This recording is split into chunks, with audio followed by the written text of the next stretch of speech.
Hi, everyone, and welcome to Wytchcast, a podcast for the outcast. I'm your host, Justify, and I have a special guest with us today. Please welcome Opi. How are you doing, Boo? Hi, I'm doing great. Thank you for having me. This is Yay, I'm exciting. excited. Finally, I How know are it you took us a little bit to doing? get there, but we finally got there. So better late than never, right? Lots of troubleshooting. Also, lots of Yes, troubleshooting. yes. We had a Definitely. saving grace. Got lots of it. Well, Lots of it. It's collaborative teamwork makes the teamwork. dream work. Awesome. That's So, right. for our listeners today, could you just give us a little bit of background about yourself, like, what you do, maybe some aspects of your Yes. queerness. I would love to. So my name's Opie. That's not my government name, but it's my preferred name. But I just moved here to Florida about 4 years ago, so I'm still somewhat new, so getting used to it. But I feel like I'm an official Floridian now. I think I have had more color in the last Yes. couple of years, yay! So I'm there. But so I'm an MSW, so I'm a social worker, clinical social worker. So pretty much I do therapy. That's my day job, weekly job. That takes up most of my schedule. And then the other side, I also work with a local nonprofit, the Umbrella Brigade. Ooh, yeah. Shameless Definitely plug. want to put the plugs in there. So just look it up. Yes. And then so I'm a director of LGBTQ services and advocacy with Hub. So I just started doing that right after I graduated. So it's been 2 years now. So the time has passed. So I graduated 2 years ago. So I'm a registered intern. So I'm working towards my license. So hopefully within the next year that'll finally happen. I get Yes, paid more girl, money. especially in More today's money. economy. So shoot, Yes, we need more it. money, We need money. it. Like this paycheck to paycheck shit. Yeah, no, it's gotta Definitely, stop. girl. I feel that we definitely need some Is extra support here. Help out the mm-hmm, girls, tip the girls. something. Yeah, the government needs to send out their 1,200 again. Like, please, Yes, at least one more maybe time. I Just don't one want to more say time. another pandemic, but But girl, at this point, mhm. girl, like that government check was helping while we were struggling with this pandemic, but Mhm. Mhm. It yeah, definitely was a well, I need another stimulated. stimulation check for sure. Stimulate this bank account. That's right, please, please. Stimulate the bank account. Oh my god, I love this. Yes. Literally, I need So, it. I need you it. were saying that you're a social worker. Mhm. Do you work with, you have a variety of people you work with? Is it primarily LGBTQ plus AI people? How does that work for you? Mhm. Yeah, so at the clinic that I'm at right now, it's a variety of people. So I don't have control over exactly who comes on my caseload, but I do have like a specialty of training and extra bit of knowledge of working with LGBTQ people and other minorities. So obviously like Hispanic, Latino, Latine. So that's another specialty of mine. I also do Ooh, therapy in Spanish. So I do have at least that's one of the biggest things, at least a bigger caseload that I have now that I think about it. I do have uh a larger percentage of Hispanic Latine clients on my caseload versus other demographic, I should say, but I do have transgender, um, non-binary clients, transgender clients, queer clients, bisexual, lesbian, gay clients.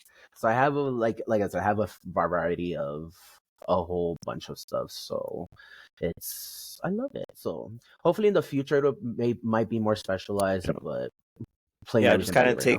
seem like Keep going taking with the what you flow. can get. But that's awesome that because especially like nowadays, I feel like in our climate, mental health is such like the topic, and having people like Yes. you, there, working with anybody again, like not necessarily have to be, LGBTQ plus, but I feel like Right. having someone like ourselves that are queer and having someone that is a mental health person or specialist to talk to or to be with, to work with, I think is so important because a lot of Mm-hmm. times, like, to my observation, like, someone that might maybe just have come out or really coming into their queerness, might, but also may need some mental health support, might not feel comfortable going to just Yes. someone that could be identified as like a heterosexual person. They may not Mm-hmm. feel like they Yep. understand them, or might not feel like they get the Exactly. support or feel like listened to and heard the way that someone else that would be also queer, but have the obviously the Mhm. knowledge and support to help to support that person that's queer. So yeah. Yes. Oh, So definitely. what were you gonna say? Oh, sorry. Yeah, just to like add on to that because you hit it right on the head. Not so obviously there's a variety of therapists, not just social workers, like mental health counselors, marriage and family therapists. Um, what was another one in there? But if a pattern that you will notice with a lot of therapists, especially nowadays, like the newer, I guess, like newer generation of therapists to call it that way, a lot of them obviously get into therapy because of some type of trauma in their life. And that's kind of like the motivation that gets them into therapy. So they start working with those clients, like specialize in those clients that have that issue. So, there's a lot of female therapists that are survivors of domestic violence, intimate partner violence, survivors of sexual assault and abuse. So they become therapists to help those other clients that are in that situation. And similarly for me, one of the drives for therapy or for doing therapy and helping my community out is that I want to be that person for my clients that I needed when I was a teen and a youth, because that was rough, and shit is changing now, but we still got a long way to Definitely. go. So, but um Yeah. yeah, that's why I do it. The experiences, that's part of how these type of therapists and how I connect with my queer kids and or adults too. I have adults as well, because obviously can relate. I remember the best memory that I have. It was like my first year after I graduated. So I had this 15 or 16-year old, like first session we had our first session, and then the second session he came in, and then like right before he left he was kind of Aw. shaky, and then he was just like, I have to tell you something. I was like, what? He's like, I'm gay. And he just like let it out. I was like, and he's like, you're the first person I told. I was like, really? And it was just like the day before National Coming Oh Out Day, so I wow. will always remember that. So I Makes me almost went cry. home, like I That's cried, like like I was just tearing up, like after. Yeah, it was like, so yeah, I've had a few clients come out to me and it's like, oh, nobody else knows. Oh my that must feel gosh. really So special. I love that. It's I honestly I can't even explain the feeling. It's just thinking about it, like it just gave me like a, I don't know, Mhm. goosebumps, rushes. Like Yeah, especially being we need that. Our yeah, community needs especially like that. the younger generations now coming up. Like again, like, I was born in the 90s, so it was getting better, like when I got to high school, like Mm-hmm. that was when we had like Barack, in office, and things started changing with like our community. Like gay marriage became, which I didn't even think that was going to even be a thing until I was like 40. But we got gay marriage. I was like, Right. wow, like these are big steps. But I think being like myself, a Mm-hmm. young queer Mm-hmm. person back then in high school, figuring out myself, like who I am, and like very much trying to be like the very like unapologetically myself is not for every person and every Mm-hmm. queer person, because there I feel like are certain spaces where in certain situations where like they can feel safe coming out to you, obviously in that safe, but like they maybe not feel safe enough to come out to their Yeah. parents or teachers, etc., because maybe they Mm-hmm. live in Mm-hmm. towns or places where it's not safe. And I don't know if that's something you've ever Yes. dealt with yourself or dealt with like with clients, that were younger, or maybe even older. I don't know, but where they don't feel like they're able Mm-hmm. to Like, what are some challenges? Like, yeah, what are some challenges you've faced with your work in that line of work, or recently? Ooh, Maybe I don't know if that's yes. helpful. Um, recently, well, I mean, still, like, yeah, obviously, like, a lot of my career right now is still really recent. So, because I just graduated not too Mm, long ago, so a lot of it, obviously, a lot of new yeah. experiences for sure. Um, so as far as like client wise with this type of issue, it well, interestingly enough, working in this area, I hear good situation and bad Mhm. situation. It's a mix, right? Because there's down here, there's a lot of more open minded people. Yeah. Not everybody, but there are open minded people and open minded families, right? The thing that I do run into, which I also experienced in my life growing up, is I working with a lot of Hispanic Latinos and individuals from the Mm, Black community. Who else? Well, those are my typical clients too. So like Hispanic, Latine, and I have Black and BIPOC, other BIPOC individuals. But with Hispanic Latinx communities, religion plays a huge mhm, thing, factor in all of this. So a lot of families, you notice, they're like still traditional. And I've met families, so it's not like it's impossible for them to learn. That's the whole thing. People do have the right. capacity to learn, but it does take a willingness and a commitment to learning and being open minded.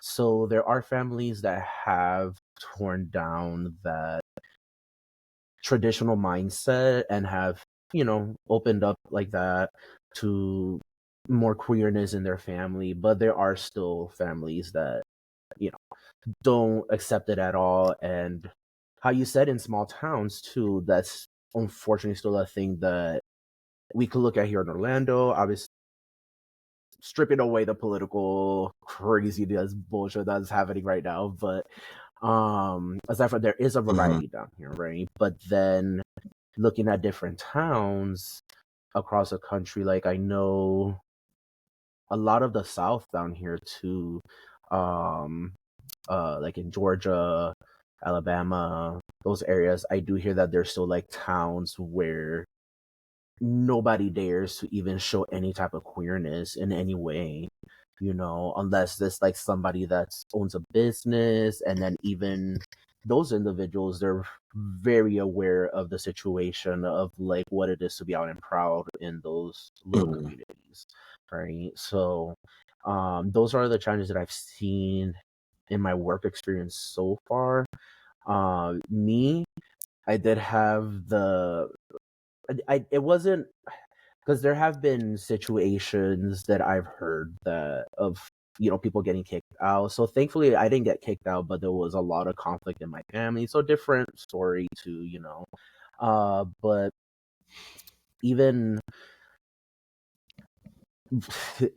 the the whole religion thing played a fact, because obviously it was like, oh, try to pray the gay away and yeah. all that shit. And then I grew up in like a white town, very white town, Okay. Midwest Indiana. um I was I was literally like, for about a few years, I was like literally only Latina person in my school, in my class, for a long time. And the craziness, and this is the funny thing, is like after, especially becoming a therapist and learning all this stuff, and I'm like identifying shit in my life, I'm like, holy crap, that's a lot to process. So being a Latino person in the middle of like white town America, I was like the exotic person, and I was like a special commodity, and people were like, oh, say something in Spanish. What? I had people try to touch Oh, my wow. hair. Ugh. Yeah, they're crazy. And of course, I'm just over here like, this is just weird attention, but whatever, I guess these are white people. I don't know their cultures yet. I guess because they see you as like, you're unique, you're different to them. Like, even though I know to you, you're like, no, like, what are you talking about? But like, Exactly. it's all perspective here. Like, I think it's just really looking at like, Exactly. you're the minority. And that's kind of reason why I started this podcast, because I Mm-hmm. really wanted to really highlight voices, stories, businesses, etc., that are people that have queer minorities, just like really um bringing out, like their voices and sharing that, and like your Yeah. perspective versus like the majority of, like, like you said, like if most of the people presented around, people around you were white, and you're, like you said, you're the only one in there that, Mm-hmm. yes, you're light complected, your complexion is lighter, but you're still Hispanic, your hair texture is different, you do know a Right. different language other than English, so like that already sets you aside from everybody else that just Mm-hmm. only knows English, and they have blonde or brunette hair Yeah. straight, and whatever. So it's like, it's like, Yeah. it definitely for them, like they haven't had that exposure, it seems like, to diversity, and I think you Mm-hmm. being there brings that to that. Yeah. Exactly. So you're the experience, you're the Yeah. what is it, when not to say experiment, but like, I'm experimenting. Oh my god, I've always wanted to kiss a girl. I always wanted to try, like, or like my first time I got, like, it's very like, like it's, you're Literally. that, and it kind of, I'm Yes. sure. How does that make you feel? Like, Mm-hmm. like on both ends, like, is it, yeah. How's Mm-hmm. that for you?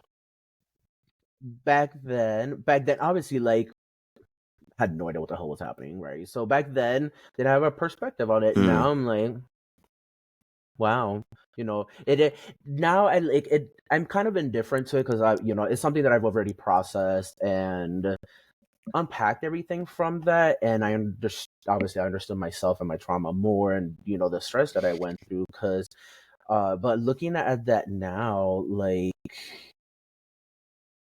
it's just weird. Like, I was reflecting for some reason. Like, the word that popped into my head, it was like friendly racism. that's You new. know, Friendly that's new. racism. That's a really, I'm gonna she's copyright doing it right now. that. She said, "Boom, boom, boom. Don't come for me." That's right now. I'm gonna write a Friendly. It's book. gonna be called That's friendly write a book. racism. That's right. That's what it is. That's right. That's Friendly, right. We're putting that out in the friendly universe next racism. year. My Yeah, it's friendly racism. So, because obviously, with racism we separate because of physical attributes, but this obviously is not ill intention, but it's hella Mm-hmm. ignorant, in the same way that racism works. But then it's also like how you said, yeah, like the difference. Like, I'm white passing, but I have different hair texture, I have different features from like a typical white person. Like, people do look at me and say like, yeah, I could see it. Obviously, I'm not like, white, and I don't consider myself white. That's why I hate these paperwork things that they don't give me Girl, an option to, like, like you don't bubble in, identify as like, white. Like, white, black. yeah, I I write it just put in. other. Exactly, that's what I Other put, mix. other in mix. Sometimes they don't So even have because mix they on gotta be there. more Sometimes it's inclusive. just other. Exactly. But No. I don't know, rude They're people. rude. Yeah. So, but yeah, so the friendly racism. So looking at that now, I'm just like, yeah, like, people really singled me. Like, I got singled out because I was different. But guess what? Then, like, later in middle school, I experienced the, like, bullying side of racism. And even in high school too. It wasn't as bad in high school, but in high school I got outed as Mm, being gay. And then that kind of, it shifted. The bullying shifted from being Hispanic to bullying because I was gay in high school. So it was, wow. yeah. Yeah. So looking at it now, yeah, it's just like, Did you have any? wow, so I'm just like, it was a Oh, holy shit did you? moment. Sorry. Did you have any, like, in high school? Did you have like support or like counselor, or like, because we had like a GSA at my high school. Actually started it.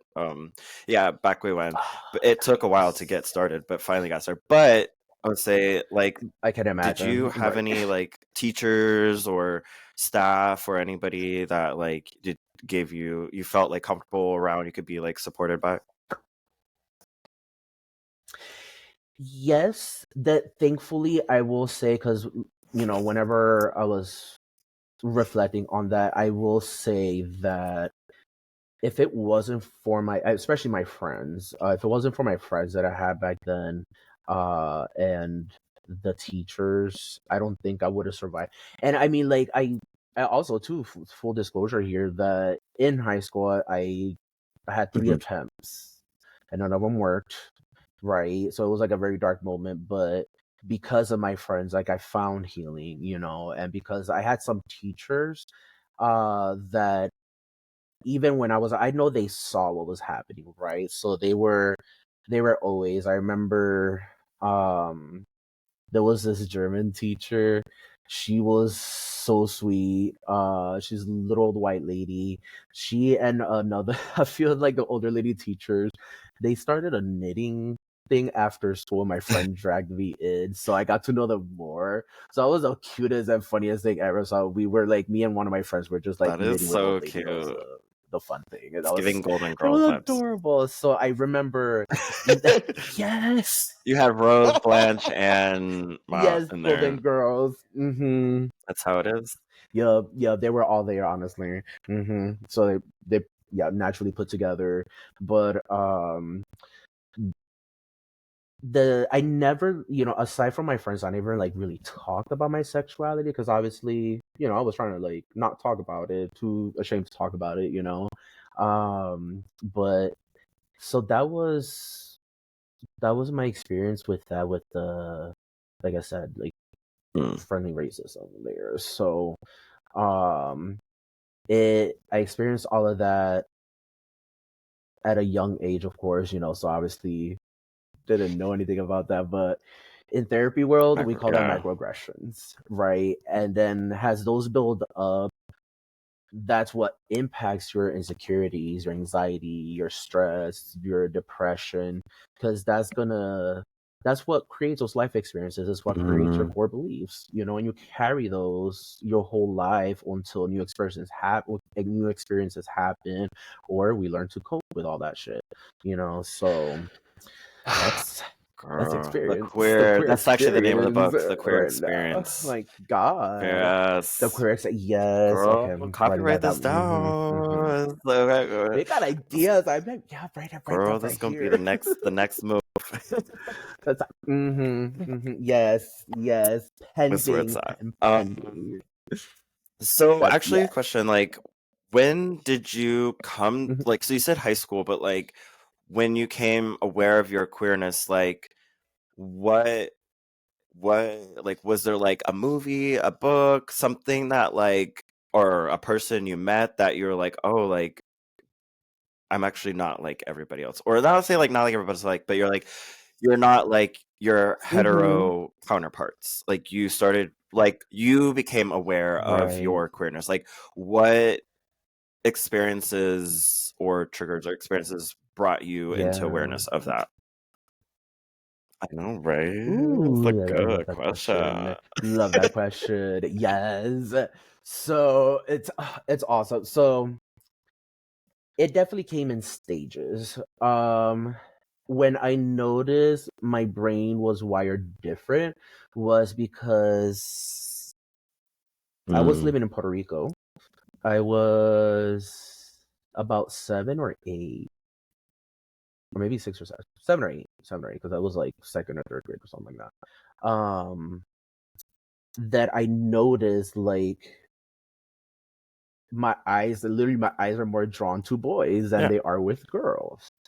You know, and then there was just like a connection with girls. I don't know. I have no idea. But of course, yeah, like, I just know, I just knew my brain was different, right? So I discovered that. And then in when did I find out, like, I can't recall like when discovered that label, but I unfortunately, what I'm thinking happened is that I learned what gay is through Mm. religion. So gay was bad immediately. So again, something that unfortunately we all come through. Again, that's a core belief because of our life experience. So I just knew that it wasn't about being gay. It was just I had something bad inside A me. There was demon. something bad about me, you know. I, A demon, yes. literally a at gay least it's demon. cute. Very It's a cute homosexual little demon. gay It was demon. fine, right? It's adorable. Yeah, we grew up together, and we're making life Little, happen now. maybe like pink. I Oh don't know. shit! But But what did it the, look like? I think Rainbow I go for horns. rainbow We got horns. that. Rainbow horns. I like. I love Mm, color. I love color, and not like in a stereotypical gay way that I love rainbows, but I fucking love colors, and just the more literally. colors, the better. So that was That's cute. side We note love it. tangent, but love it. We ADHD love it. We love it. or ADD. Yes. Exactly, Period. exactly. We, what I deal with in therapy all the time. Story of my life. But, You gotta like see me and my brother. We're a hot mess together. Like we're bad influence for each But it other, works. but that's okay. That's how we live from day to day. Exactly. We keep each other alive and keep going. We keep going. Yeah. But backtracking. Okay. So yeah, life stories. So that's how I grew up learning what gay is. So then, of course, all through my 20s, like Jesus, till about 2012. So a good 12 years, like 12 years, because I was a 90s kid, and I was 12 in 2000. So give me my age away. I just Happy had a birthday. birthday. But Squirrely. thank you, Gemini. She's 25. For my friends out there, yes, yes, that's what I said. Just turned 21, legal and age. new out the box. I'm gonna do like what my grandma used to do. Is like every year at one point she like capped at like 50, and then Like started actually, going we down. just cap here. Every other birthday, it's digressing back down. Yes, and I didn't that. catch on to that till like I was a teenager. I was like, Can how you old are you, actually grandma? go backwards Like, in she always told age? me a Like, lie. is this a thing? She did somehow. She just, did it. Jeez, the, she the said not brujeria today. for me. It's Yeah, for me. The blood, the blood. Oh God, I miss my grandmother. But so yes, so to like all of my 20s, it was just conflicting, and then even worse. So I moved to Massachusetts. I lived in Massachusetts from 2008 to 2012, and then that's when I became like super engaged and involved with church. I was a youth leader, I was a teacher, I did a lot of ministering, I did a lot of preaching, did a lot of community outreach as well. Community outreach, praying for people on the streets, literally what that means. There's anyway, but how did you like that? I'll get to that one later. But like in the time, I loved it because again, ignorance is bliss, as it is. But my passion has always been to help people and just be there for people. And legit, the way that they paint the picture, or at least in my church, every church is different, but at least the way that they painted the picture in my church was like, obviously, we're doing the Lord's work, we're doing good things on this earth. I'm like, yeah, I'm all for that. And then of course, slowly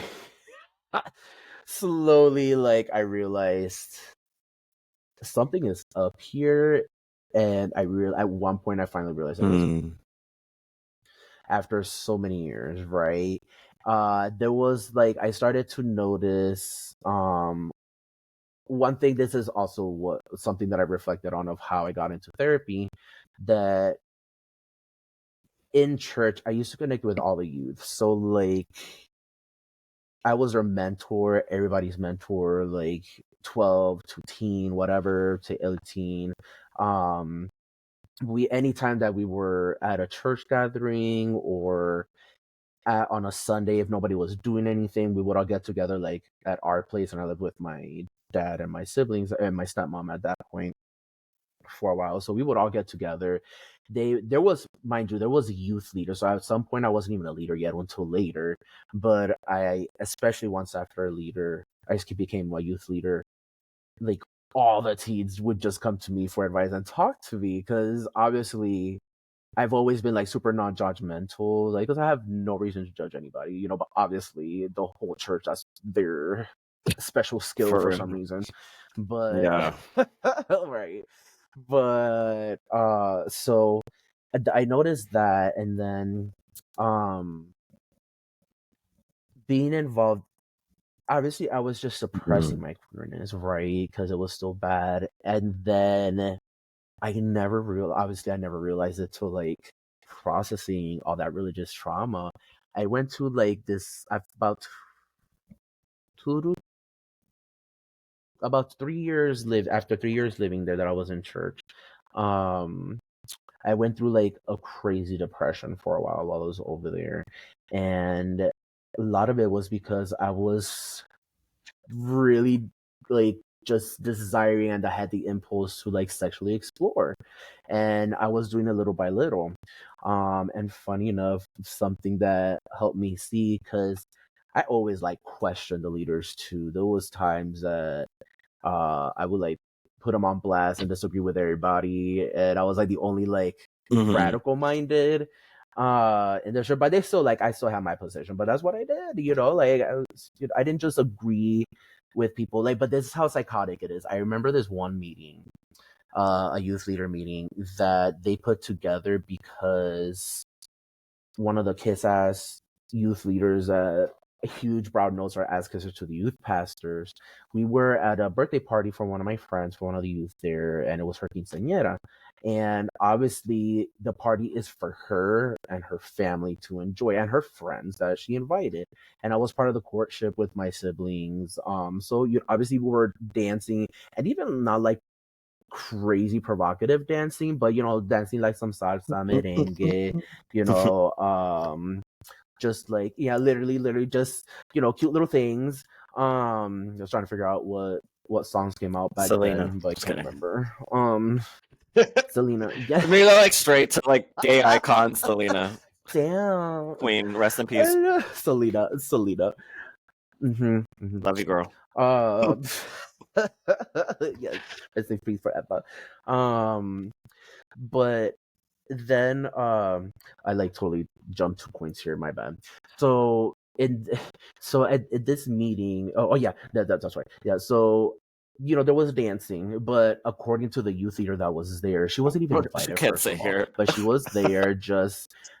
Who Yeah, invited her? it was crazy, but she decided it's crazy ridiculous. This is how stupid it was. So she wasn't even invited, first of all, and that because my friend knew that we were gonna have this issue, I was like, no, that was a good call, but Miha wanted to show up anyway, whatever. So Miss Thing decides to record people and send it to the pastor because there was a few youth there. So that's how they found out this issue, right? So we're sitting at this meeting. We have like a fucking roundtable of all the youth leaders. And there's like, oh, blah, blah, blah. I'm putting this because over the weekend there was this. And then the pastor's like, oh, I can dance with my wife, but we do that in private. And then this and that. Like, we shouldn't be doing that, especially as youth leaders, blah, blah, blah, and all this stuff. And then he was like, does everybody agree? At first, I didn't even like nod or shake my head. I was like, and everybody else was just like, yeah. And I was like, no, I don't, And then he's like, why not? I was like, excuse me, with all due respect, I don't think, especially like, and I was like, first of all, I was one of the youth there that was dancing. Like, I didn't give a fuck, I was like, put it on the table. Don't be so passive aggressive. Wow. Like, just call it out. Don't be like, oh, I got this, because then, of course, he didn't want to rat out that somebody sent them videos and who that was, but I'm sure that's why. But I was like, I was fucking dancing, and I'm sure you got me on video. So, no, I disagree with you because that's not a church gathering, and it was a party for her. and she could literally do whatever the fuck she wants at the party. It's like her party. that's She can it, cry if she wants to. Period. Exactly. Period. You know, so so it was hilarious because we kind of, it wasn't like an argument, but obviously he was trying to assert his religious dominance, like Patriarchal. I'm the pastor, so this is exactly Always gotta be a man. So but it was crazy. It always crazy. And then because this gets even worse. Petite girl. This gets even worse because after we had our little back and forth there, because he knew he already met a dead end. He wasn't gonna put me down or like pin me down. So it was, we were there for like 5 minutes, 10 minutes going back at it. It was like, okay, we can talk about it. I was like, yeah, that's fine. I will talk to you all about it, and I was like, let me know where exactly I'm wrong, and I'll comply. But was he able to? No, hell no. So, but here's the thing. So there's about like 15 or 20 of us in this round table, right, of youth. So I'm like if I remember, it was like 1 or 2 people next to me, in between me and him. And then after we had our little back and forth between somewhere, he's like, he says some shit about like, the youth leader should be on the same page. But then he was like, agree, like, you should agree with me. And then he pointed to every single person like, oh, do you agree with me? Do you agree with me? And of course, putting on the spot, everybody was like nodding. And I was like, this is fucking crazy. And then ever since then, so things were rocky. And something that I noticed, I guess that's funny. So of course, I did a lot of work there as a youth leader. So at one point, of course, me trusting my youth pastor, at one point I ended up telling you, actually during this depression episode, because I ended up, girl, I was on Craigslist. That was girl. Craigslist. Craigslist, the for original real, for those Grindr. that don't know, baby gays out here listening, listeners or queers. Yes, if you can relate, comment below. I'm just kidding. Just don't be trying to find them on the Craigslist though. No, yeah, I'm not on there anymore. We're find me on Grindr though, but I'm not on Craigslist find me anymore. On Grindr, but not on Craigslist. I just, if you want to know, remember the Craigslist killers? Okay, no, sorry. Also, the Grindr killers. Part of the reason we're not. That's great. There's all sorts of killers out there. That's it's all a problem. Be careful. Oh my be God, careful. like, don't just go. Yeah, be safe out there, please. For anybody, for sexual safety, something that, and I don't even do it enough, guilty. But for anybody out there that's like hooking up and you're going to people's place, especially going to people's places, having somebody over, have your confidant, your good Judy, tell them, have some tell that you're going to be at someone's place and send them the address, or that they're coming over to your place, so that way tracks are covered and some shit's to go down, somebody knows. So also, mace and a taser works just fine. Period. Yes. And your keys too, put them between your knuckles. That's a real thing. You can punch people. Go ahead, take the earrings off. Go straight for the hit the nuts with the groin. That's right. Or for the ladies, or for the girls that like girls that, if they don't have nuts, get them in the, in the. Yeah, I hear the cooch hurts just as much. Yeah, hit them in between, hit them in the chest, the armpit, throat, all the soft tissue. Get them in the pop them in the neck. Yeah, in the throat. Throw a rock. There's no such thing as a fair fight. Fight is for survival. Exactly. And not in the other guy. Not the way they wanted to. I don't think they would. Bitch. Exactly. No. No. Trachea. And then run for it. Call 911. Scream. Help. I don't know. Bang on your neighbor's door. I don't know. You don't have to help. Have somebody else help them. Like, hey, I punched his poach. I punch his throat. He's That dying. Go home. and he's on the Call floor. I'm 911. like, girl, That's do it. what you got to do. Be careful though. That's it. Self defense. Self Self defense. defense. Don't be Self afraid to defend defense. yourself, especially as a queer person. Exactly. Mhm. Exactly. I noticed you But also mentioned. I love What these were you saying? tangents.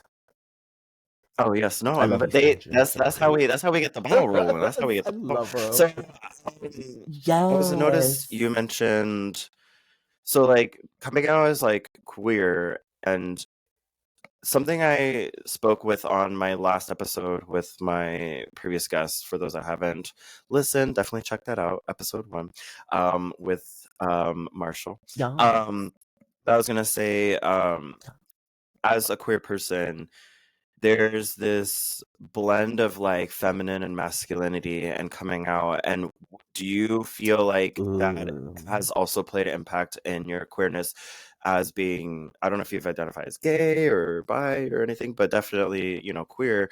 Um, because it was brought up to my attention that it's not always that people that I don't say hate, but or like like Mm-hmm. dads or uncles or grandpas that are like, oh, like, it's not necessarily the gay, it's the being a sissy or something. And it's not so Right. much as like being Yes. gay that I feel like sometimes is the problem, which I mean I'm sure they have a problem with that too, Mm-hmm. but it's the feminine and masculinity roles that come with being a queer person and Mm-hmm. how you like express Yes. yourself, how you vocally dress or how you vocally sound, like how you sound, how you come across, how you dress, like um, Mm-hmm. plays a role in like whether it's more blend of androgynous, feminine, masculine, one or the above, Mm-hmm. and how that may have affected, the people around you and vice versa, how it affects you. Yes. Good question. All the So first above. of all, yes. Yeah, all the above: impact, interactions, relationship, close relate. Oh my god, yes. The whole femininity thing and masculinity, like the androgyny. And that's also too like with my then one of the stages in like discovering myself. I truly did not really start to discovering and coming to my own like in the last few years. And I think more so like after I moved here. Uh fresh new start, new things, establishing new things. And in the last 4 years, like I can't even believe like who I Mm, am now. Like something I told my therapist was that I'm finally the adult that I wanted to be as a period. child. And it's like, that's I'm I'm there, Therapists need therapists also. So exactly, yes. Just like Melman need Melman, therapist need therapist. So Period. I got mine. A period. But one thing that I will say that because the growing up in this patriarchal or heteronormative world, that's a huge thing that plays into the whole masculine and feminine, especially with the whole gender roles, and then us Mm, as queer people growing up in that type of world. But what helped me at least, especially break out of that, was introduction. Ironically, introduction to mm, drag. I used to be oh my god, I had like the internal, I mean we all did, is part of the process, like that internalized mm, homophobia. So, and you can tell because I was like so dramatic, like so fucking dramatic about gay stuff, like I was like, oh, guys wearing girl things, and then I was like, I don't get it. So I remember like watching Drag Race, and I was just like, my bias was on mm, fire. My fight fly was going off. I was so uncomfortable with myself. I was uncomfortable with the TV show. But then after I kept watching, I was like, what the fuck is the problem? I don't get mm, it. And then after that, I was like, it was normalizing more because I saw it. So to answer your question, like when I was younger, I there was in during my youth, there wasn't gay icons. Maybe like the most, and even then it wasn't like even a gay icon. But at least in my childhood and youth, you had people like I can't even name one. Like, I well, can't even did name one, like what about honestly. like Madonna, So Cher? Like, I mean, these aren't really like. I mean, obviously, like we weren't born when they were, but like mhm, they were already around by the time we were born. right, So, but I don't know if those were icons for you. right. You know, they ironically no, because they were an icon, and I didn't learn about them until like later. I wouldn't say like I didn't know about them. You know, obviously I heard Cher like after 2000 though, so like I knew them because whenever I was a kid, fucking Spice Girls came on. Yes, That was girl. my Brittany, life. That was my life. Christina. Oh my god. Yes, Yes, Britney. girl. Christina came out with a Spanish album one time. Okay, that was like I everything. did Did not you ever know that? Fun actually. fact. I, for some Fun reason, because she fact. always, to me, like when I would see her on TV, like even though obviously her last name is Aguilera, like she, like in Right. my brain reads white. So like, I don't know why, like when I see her, I'm like, obviously her last name is Aguilera, so she knows Spanish. Like, but and Mm-hmm. in her music, Mm-hmm. like I've never really thought I heard her like speak Spanish. So like, I was like, oh, like Aguilera, but her name is Christina. So it's Right. like, white is giving white. But I'm like, but I was Yeah, like, but I did not know that she had yes. a Spanish. Yeah. Yeah, so apparently, yeah, so like later after she started like making her name out there, she started to bring out a lot of the Spanish. So there was, I love her music. So there was a few like Spanish based Mhm. songs, not a lot, of course, because the system, but yeah, so it was was it Genie in a Mhm. Bottle? No. I think it was the second album that had Ah, Reflection from Mulan. girl. So they had the whole she and translate the whole album. So the Reflection in Spanish was my shit. Oh my god, that Did was so you great. And Genie put in a on Bottle in like Spanish. Yes, it was Genie in a Bottle. outfit and dress and heels and everything, and you were like in the mirror singing it in Spanish? And then your mom was like, I "What are never you put on doing?" the Like, caught. heels. Oh Caught. Like, no. Yes. I'm just, this is my acting Yeah, class, and like, not so trying. there's This is my acting class. literally I don't think so. I just Literally, practice. I'm just practicing, mom. I'm just practicing. I just practicing. But maybe get that chocolate after. It's for theater. I swear. It's my mom had a bell. My grandma had Chocolates. chancletas. I Mm-hmm. do remember that.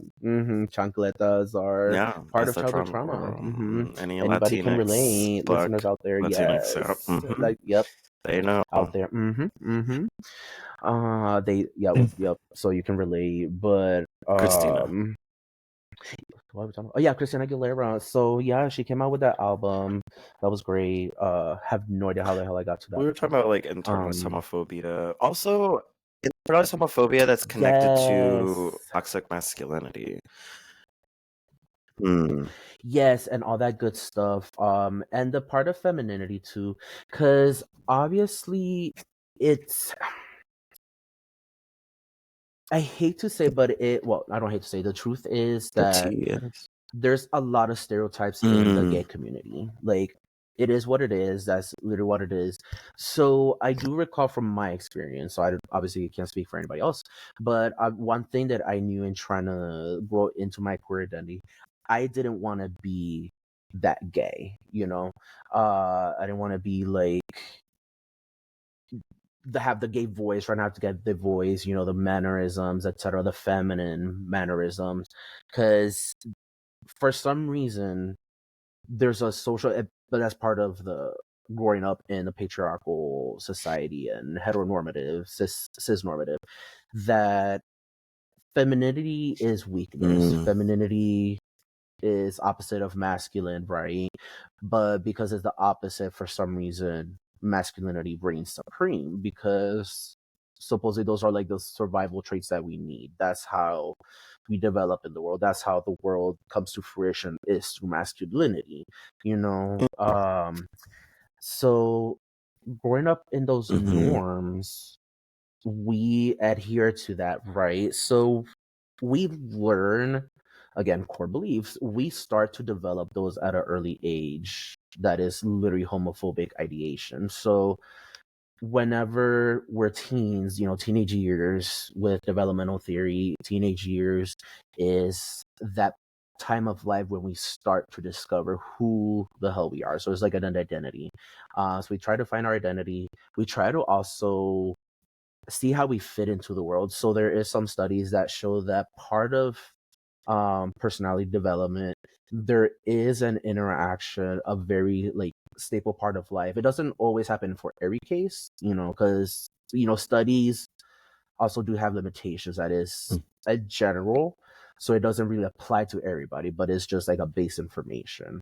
But they have shown studies where um uh that is important for us to discover identity, or we will discover identities by social cliques, but unfortunately that's something that harms us in high school, but it's Key. part of Yeah. the process, which is crazy.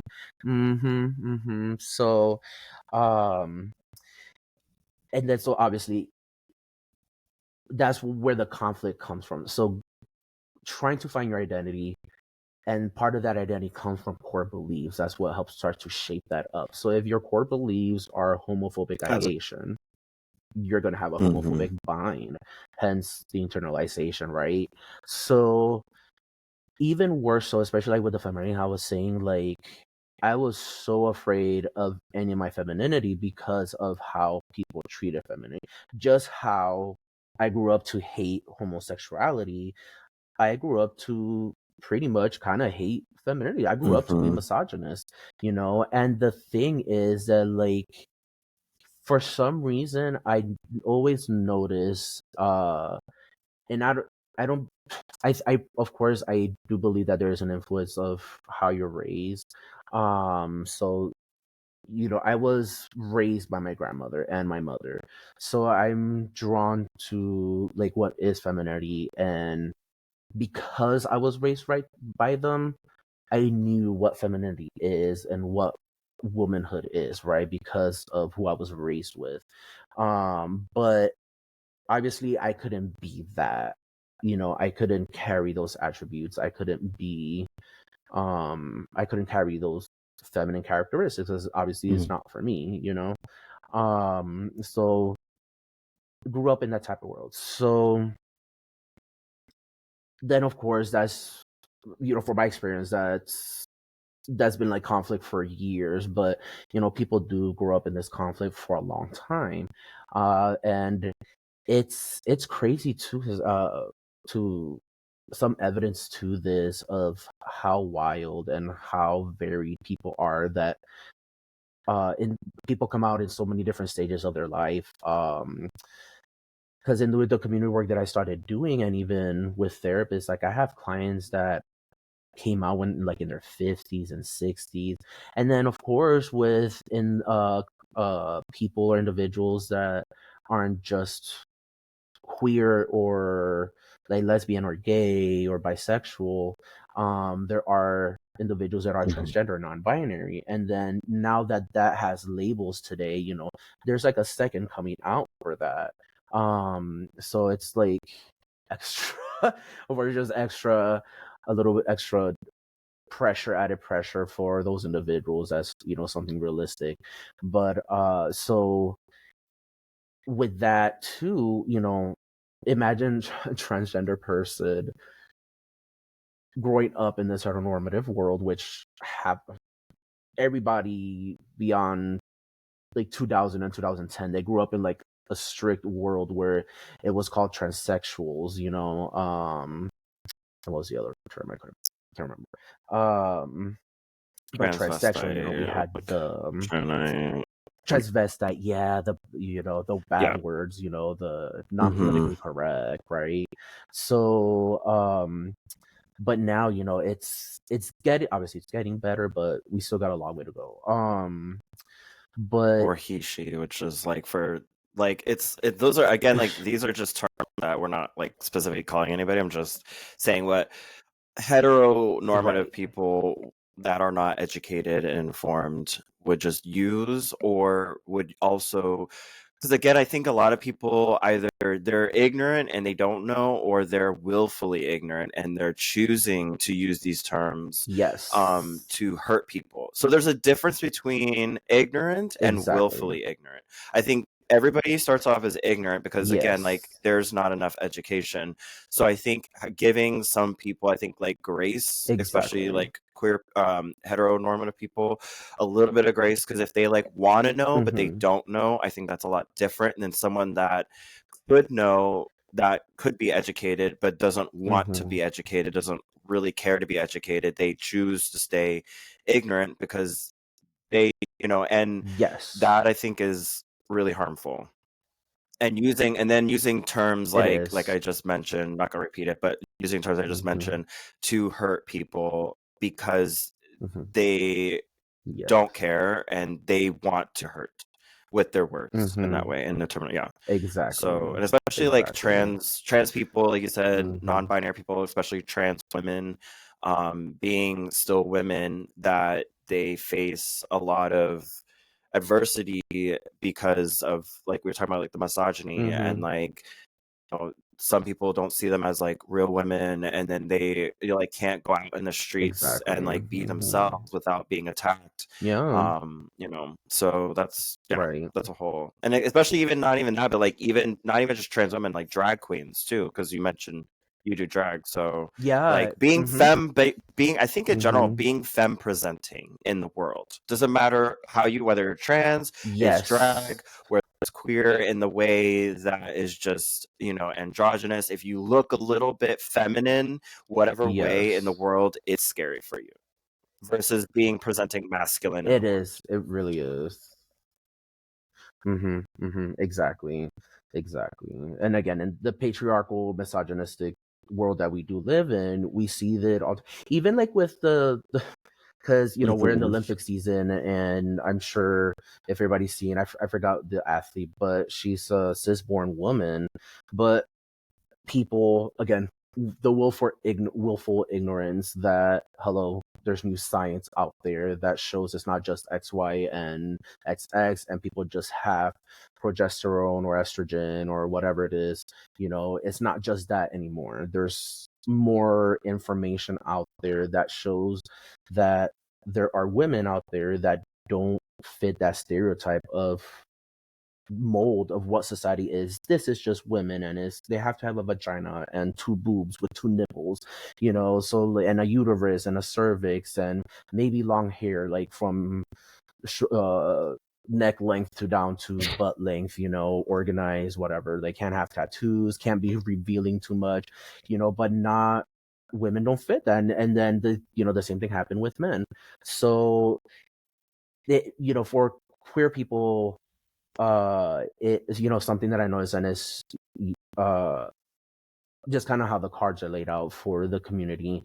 That's why transgender, non-binary, gender non-conforming individuals do face higher rates of like mental illnesses and stress because of that secondary process. And then for my transgender individuals and anybody exploring the gender, just the idea of growing in these type of environments, and then you're trying to figure out your own gender and what the hell that means and what Mhm. that is, like, that's, I can't even fathom the confusion in my head. Like, I can't even imagine it, but this just like that tears me up just trying to think about it. So I can only literally only imagine like what, and I can't even do that, what our transgender and non-binary and gender non-conforming brothers, sisters, and all in between siblings in our community, that's just in what they're facing there.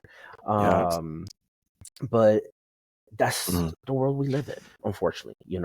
So I have noticed that a lot of like myself included, I was always afraid to get into my femininity. So I was really, obviously, like, I always try to mask, Not MAST. the mask. Not like um not mask for mask.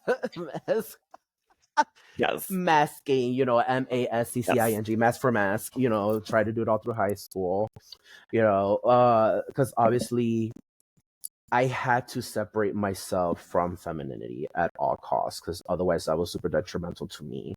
But in the long run, it was just detrimental to me to not accept that, so like I said, in the last few years, that's where I've been finding. But I started dabbling in drag like 2018 or something. I performed once for uh a fundraiser for a queer nonprofit down there, just like Zebra Coalition down here. There was one over there, obviously different name, but it was to fundraise for that. And by the way, I think we've raised like Wow, that's $3,000, and awesome. I won favorite entertainer of the night. Yeah, so I won favorite Get it, performance. So girl. that's in Instagram somewhere. You can find it. What's your drag name? So ever since, so it's Shaquira Love that. Labori. Shakira. Oh, baby, Thank we you, need to play back. Shaquira. Yeah, she. Speaking of icons, so she was, Paro the because icon. obviously, talking about the icons, I said we. paro the icon. Yes, literally. But obviously not having like an actual queer icon growing up in the 90s. She was one of the ones. She was like my queer icon, and for some reason, I don't know, I latched onto. I fucking love Shakira. Shakira. I still have, like, actually, I just downloaded it now. I still have all her CDs Love somewhere. From back, every single By the way, CD. Shakira, if you're But listening, so this is it. instantly Shakira, if you're listening, please just add me, follow me. we have If you're listening, Shakira on please, here. te quiero. Just follow me. Yes. That's where, obviously, that's where I got my namesake. And then, of course, Boricua, the Puerto Rican side. So that's her. And she's been kind of resting, just because life has been lifing. So a lot with drag. But it has got a lot. It is. I love what drag performers do and drag entertainers. So, I want to put, whenever I get to that point of bringing her out, obviously I want to put the best I can for her, put her at the best possible there. So I'm like still trying to like mold that identity of her, and I'm getting there, which is beautiful.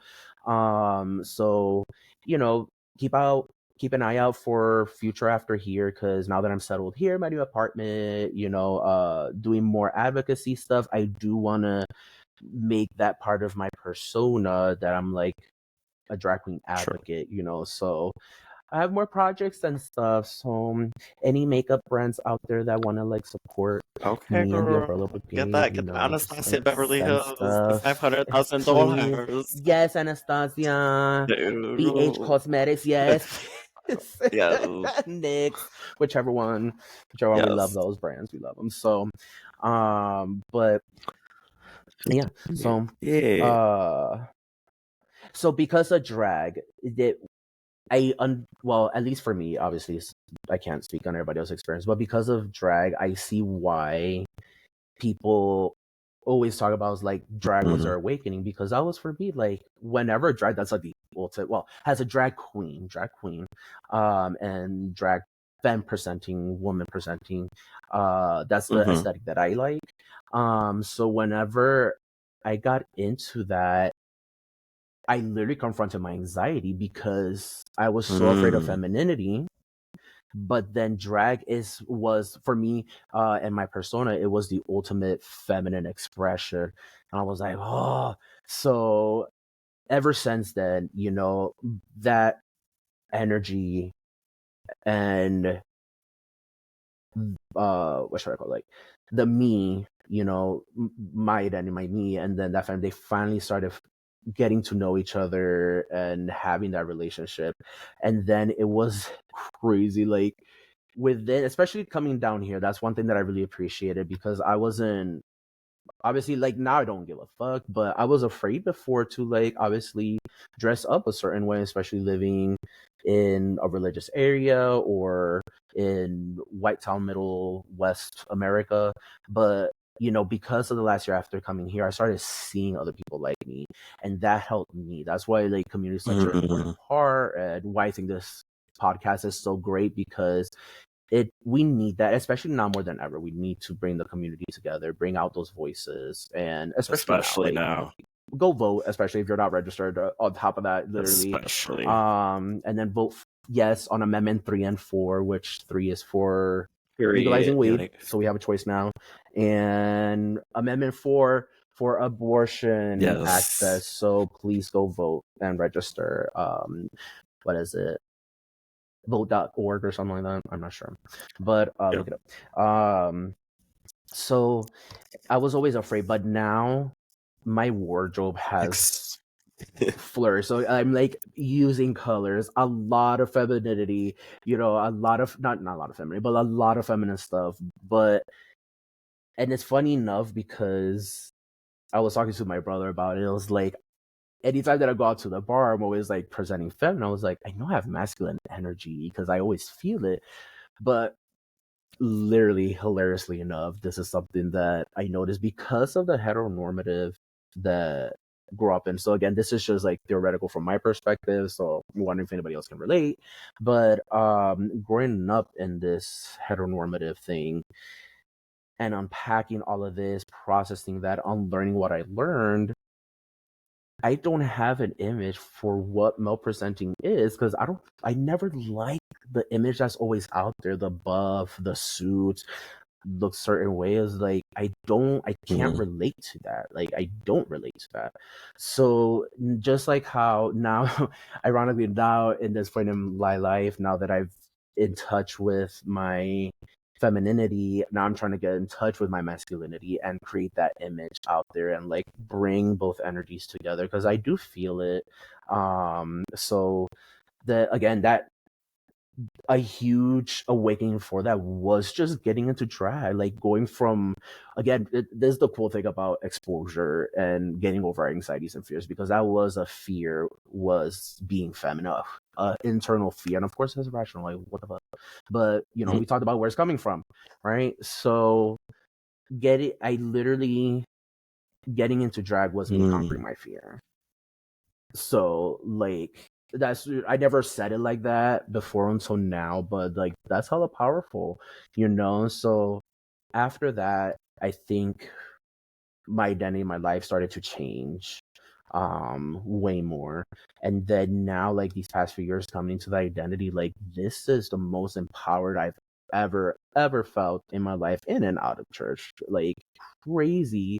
And I like past me only ever envisioned this, never believed that I would get here. Of like, because I never thought I would be queer and proud. I would thought I would be wearing makeup. I never thought I'd be wearing skirts. I never thought that I would make an image of a man look like how I do, with femininity and trying to balance that. Um, I never thought or assumed that I would ever get here, and it's crazy. So I the growth from that's been my journey, and it's still a journey. Like I said, now I'm like learning about my masculine energy. So this shit is never ending. This is why it's confusing, but this is thankfully now we have information. This is why we also need more Mhm. queer therapists, and I've met a few. There's not a lot, far few in Yeah. between, but we're out there. But we definitely is a field that's it's very well needed, and not just queer therapists, BIPOC people. Like I wear nose rings, I'm always like wearing my bling, my tattoos are sometimes showing on sessions. I'm not your typical therapist, but that's Right. why people like me. That's why I have progress with my clients. So yeah, if anybody is ever interested in social services or mental health, definitely do that. And I suggest specialized with Yeah, those minorities, and find what you needed when you were little and let that be your that's drive. powerful. So Yeah, carrying life that is information. So like, and especially it's like you're relatable, and like I think that's the thing. Excuse me. Wow, that you're relatable to those that need that, especially the younger generations or even older people. Like that doesn't I mean, right. I speak to younger generations because again, Mm-hmm. like that like coming of age sort of thing and then coming into themselves. But I feel like age also Yeah. doesn't, because you mentioned you've worked with people that were more mature in age. I think age really Yeah. is kind of just a number. Like I think internalized Like there's obviously Mm-hmm. like the external growth that like our bodies go through, but like Mm-hmm. our minds and spirit Right. and, emotions, like they develop at their own rate depending on our life experiences. So like you can Yes. have like a 10-year-old Yes. go through something that you would think like etc like someone an adult would do, you know what I mean, or grow up fast. And again, like that's Mm-hmm. why you Yeah, can't really use for age, can't sure. always use age as the like foundation for these things.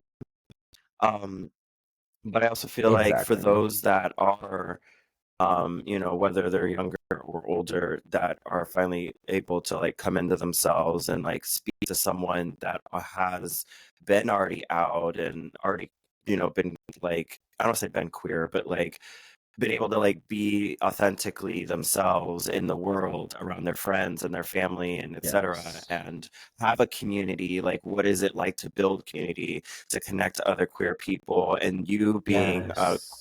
mental health therapist in that way, on top of helping them mentally, like giving them strategies, giving them a safe space to like express themselves, be themselves, and giving them resources to how to connect to community. Even here, like I'm in Orlando, Florida, and we have the Out League, which is wonderful, which is a sport league. But there's, Yes. and again, like I do kickball, so Yeah. it's just social. It's not they have a Nice. competitive, but I just do social because it's more about the fun and about the activity Just than, with but yes.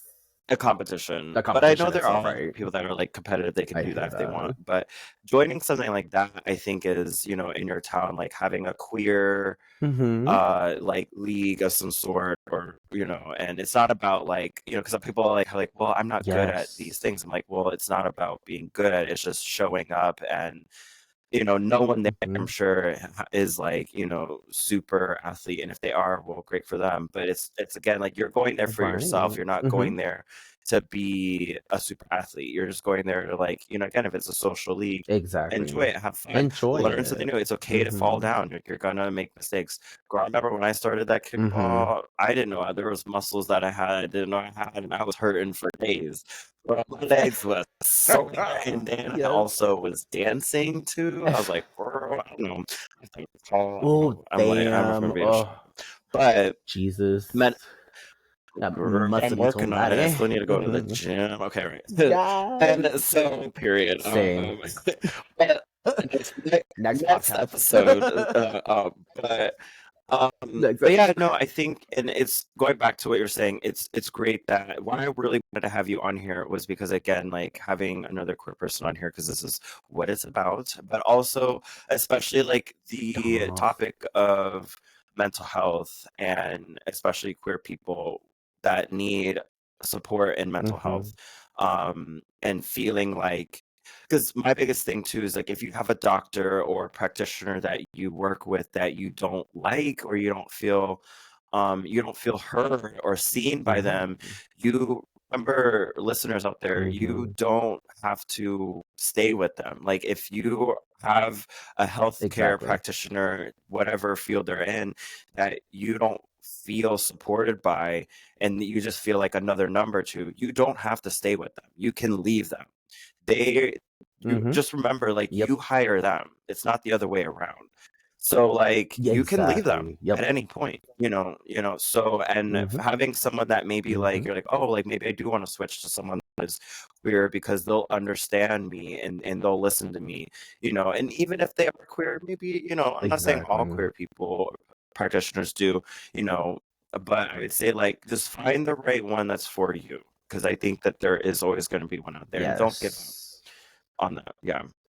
Yes, yes, exactly. That's one of my biggest piece of advice, especially with friends. I mean, anybody that I come across that they're curious about therapy, or first, this is why I love talking about therapy, because it is good, But I get, of course, it's part of my job is education in the job, and that's what I do. I teach people, and part of that is we still deal with a lot of stigmas and a lot of misinformation, of course, with what is mental health. And of course, that's another thing to realize in our studies that even now mental health is expanding 10 times more abundantly than it ever has within the last couple decades, because during all the information that we have, like any writings from like 1900s early on to when more studies come out, like the schools of psychology started developing like early 1900s. Those, a lot of them, you got to think about that. Back then there was a lot of segregation.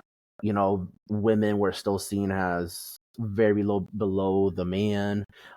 So a lot of the studies that are out there, it's Yep. all white males. For example, prime example, I don't circumstances, but it might be like exception to it, but prime example is for PTSD. Whenever PTSD was discovered, trauma wasn't never talked about, right? But as we know, Right. everybody suffers from trauma, but apparently only people that had trauma back then were veterans. So as soon as they come back, like, oh, these guys are acting crazy. That's what it was. Sorry, for not trying to insult anybody, but that and back then that called for like lobotomizing. Oh, you need to like be in a psych ward or some shit. So the science have changed, right? So now it's better. But on the most important note, yeah, that I always tell to anybody, sometimes it of course it would be wonderful, it doesn't always happen, but it would be wonderful if you click and connect with your therapist right away. But reality, or not just therapist, but any provider, how you said, literally any provider, you may not relate. And realistically, sometimes you may not have a choice in switching, but if that's the case, find a different facility. But it's, and as much as a pain as it is to change, especially with therapy, because you're reopening up a few times, but so it's a pain in the ass, but in the long run, it's for you, it's to benefit you, to benefit your progress. Because if you don't have that connection, especially therapy wise, if you don't have that connection, you're not going to get what you need and what you truly want, right? So the best, well, now the accessibility and feasibility of looking for therapy is so much better, right? So there are a lot of self-pay options, which that always keep an eye out or look around, because there are places that do it for free, pro bono, and some places that do like an assistance type of program. So you do have to look around. But for anybody with insurance, you can literally just call the number on the back of the card and ask for a couple clinics, and they'll send you the information. So if ever, I mean, you could even look on YouTube, or this could be a whole nother topic of like what to look for in a therapist, Definitely. right? Part two. But yet part two, Stay coming tuned. soon. It's exactly, whenever you're in therapy, you gotta this, because these are questions that I ask. I will find out in the session, but whenever you're going to therapy, so this is like a little pre-advice of being ready for therapy. What's your intent for therapy, right? So like, what do you want to get out of therapy? Why exactly are you coming to therapy? What issues are you having? What issues do you see? What symptoms are you feeling? So what reactions are you having? So like, with anxiety, people are super restless, fidgety, on edge, overly worried, like extreme cases. With depression, we have more other extreme cases where, people isolate, or they're sitting in the dark, or they let go of some of their hygiene and stuff like that. So recognizing that, why you're coming for therapy, and with that, kind of do a self-reflection of your own demographics. So are you Hispanic, Latina? Are you Black? Are you Asian? Any other minority? Are you queer? And then also, realistically, what when the one of the big words that people always talk about nowadays, intersectionality, and it's just a big word to say like where two different characteristics cross. So Black and transgender, or Hispanic and transgender, or Asian and transgender, or Asian and queer, etc. So those double identities, whenever you're searching for your provider or therapist in this case, remember that one trait does not trump the other. They both exist at the same time. So, you are Black and queer, you are Hispanic and queer, or you are Hispanic and gay, or, whatever it is. Yeah. So, Hispanic girl. The girls. I think there's a lot of common intersectionality, to be honest, because because again, like, I identify as Black, and well, obviously, because my dad's Black and then my mom is white, so I'm mixed, but I'm also queer. So it's kind of like an onion, like an ogre, like layers. There's Exactly. layers. Yep. All of those layers matter, and all those layers are valid. Exactly. So like I said, they exist all at the same time. And me, I identify as Puerto Rican, genderqueer. I think that's about it right now. And gay. Yeah, I do identify as gay. I used to identify as bisexual, but so those are like my intersectionality. So being able to reflect on those and your traits, that's super important, because that's another thing that's going to help you find the right therapist for you. Because within those traits, obviously there's culture, right? So there's Hispanic, Latino culture, there's Black culture, there's Asian culture, there's queer culture, and those norms within those cultures. So that's one of my specialties. Me as a Latino person, I work with Latinos and work with those type of family dynamics, because obviously they're different from white people, or from white families and white communities, or any other community. So again, reflect on those. What are those traits that are important to you? So especially of your identity, right? And then with that, again, part of going into therapy, like, look, what is your intention? What do you need from therapy? So, like, if it's those depression and stuff like that, and then using that information, you look for your therapist. So for prime example, whenever I was finding my therapist, I wanted to look at like relationship issues, because I had just gotten out of a breakup, so I wanted to heal from that. So grief from that as well, a little bit of trauma, depression and anxiety, because those were obviously the biggies that I saw, and then my therapist is white, but I didn't care much. Like for me, for example, there's a perfect example. Like for me, like I'm Latino, but I don't have any issues. How to say?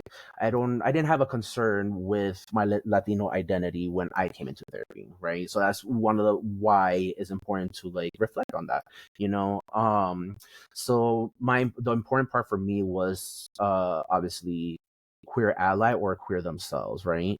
And where my insurance was taken, sharing resources here was Grow Therapy, GROW Therapy, and they have a plethora of so many providers and psychiatrists, so many variety of colors, variety of demographics. It's amazing. So many different experiences, so many specialties, and it helped me. So the way that I did it, the way it makes, like I said, it makes it so much easier now. So it just takes a little time for research.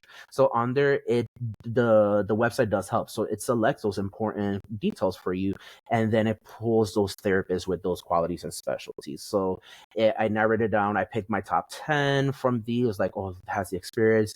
This one has this. This one has this. Don't try to find one advice with that as you do that. Don't try to find like put all your eggs in one basket as you choose. It'll come. You'll get there. So don't try to find everything that you want in just one therapist, but the most that you can. So just because you're gonna narrow it down. So find as many as possible of those traits, and then narrow it down from there. So that's how I picked mine. Because then I narrowed it down to like the trauma and the relationship work, to reflect on that, some of the trauma work, and that's what ultimately ended up deciding was the deciding factor. So I had three. I had like I could tell really great choices.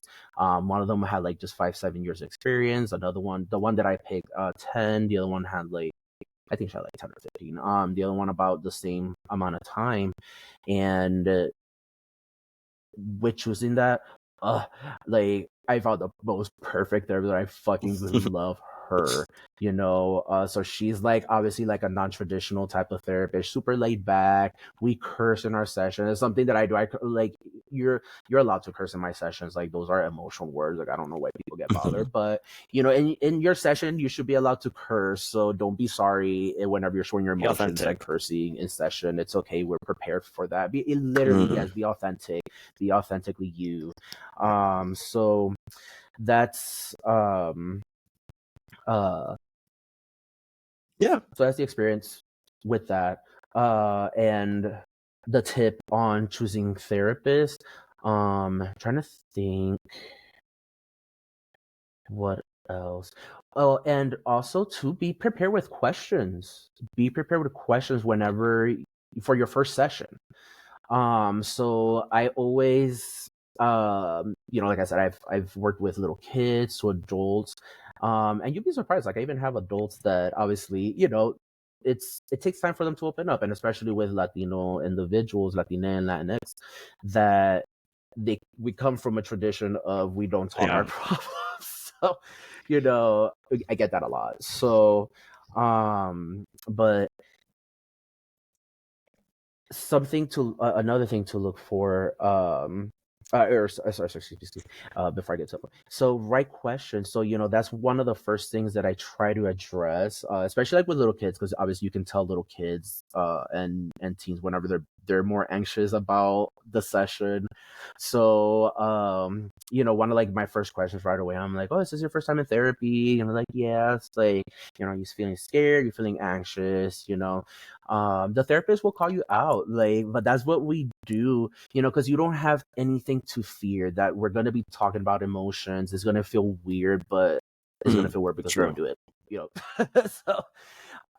so they're gonna point out if you're anxious. So always be as sincere, as honest as you can. You do always have the power to disclose on your own comfort level, but they're there to help you. So come with all the questions you have. There's no small, there's no stupid question, there's nothing. I've even had like kids ask me, look, are you gonna help me take my emotions away? I was like, that's not what I do.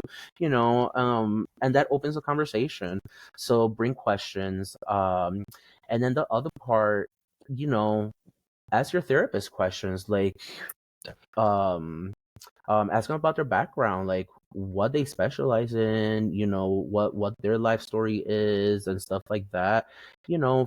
Curious stuff that you might be about your therapist, and they're a lot of the times, they will share, depending on the therapist. But yeah, so bring those questions. What else? Those are like the top ones that I can think off the top of my head. So I think definitely that would be like a whole nother part 2 type of thing to talk more about that. But yeah, those are just some small pointers on finding a therapist, because we need it. We Our really community do. needs it. Too much trauma, man. Too much trauma. I feel that. Damn, Jesus, Girl. girl. All of us, girl. Well, this was Oh wonderful. God. We are coming up to time here. But I really do appreciate you, Yes. Opi, for sharing so much valuable Oh, knowledge and information for our listeners. of I hope you course. all got all that information, absorbed it as much as possible. And if not, you can always go back and re-listen. But Yes. yes, take Yes, take notes, bring out the notes. book. um, That's right. but That's I just right. want to Bring it thank you up. all, thank all listeners, thank Opie for joining us today. And we're actually, where can our listeners find you? Any of your socials? This is when you can do your shameless plugs. Yes. This Yeah, is shameless perfect. We're plugs right now. doing Yes. So I'm on Insta. That's perfect right here. So it's Wepa Shaklabori, and that's WEPASHAQLABORI. So that's my Insta. I also do have a Facebook page. So you can find me on there and follow me. Like I said, I'm starting to get back into my socials way more, because obviously I have to. It's all community work. That's how we do. That's how we connect. So Be on the lookout for more stuff on my channels. Again, with my nonprofit, the Umbrella Brigade, that's where a lot of postings come from. So, also, yeah, if you're wanting to be part of some advocacy or just volunteer or even donate, for any type of impact that you want to do for the community, you don't have to be in the front lines. So ways to do that is by giving. So yeah, look up any nonprofit that are close to your close with causes close to your heart. So the Umbrella Brigade does what we do. We're pro-abortion, we're pro-abortion, pro-choice, and obviously for LGBT, we're for minorities. So if you're ever want more information, let me know. Or reach out. Awesome. And then you guys can find me. I'm Justify at Witchboy Fans on IG and witchboy_ on IG as well. And I will also be sharing, for those that are just listening, it'll be on Spotify, hopefully soon on Amazon and Apple, or iTunes. I think it's still a thing. And then also the video of this will be on YouTube at Witchboy. And yes, but thank you all for listening. Stay tuned in for the next episode. We'll have another special guest and for new updates. Till next time, Outcast. See you later. So next Yes, time. you're welcome. Thank you for having me. Bye. Bye. Period. Would it be funny at the end? Period. Did it stop?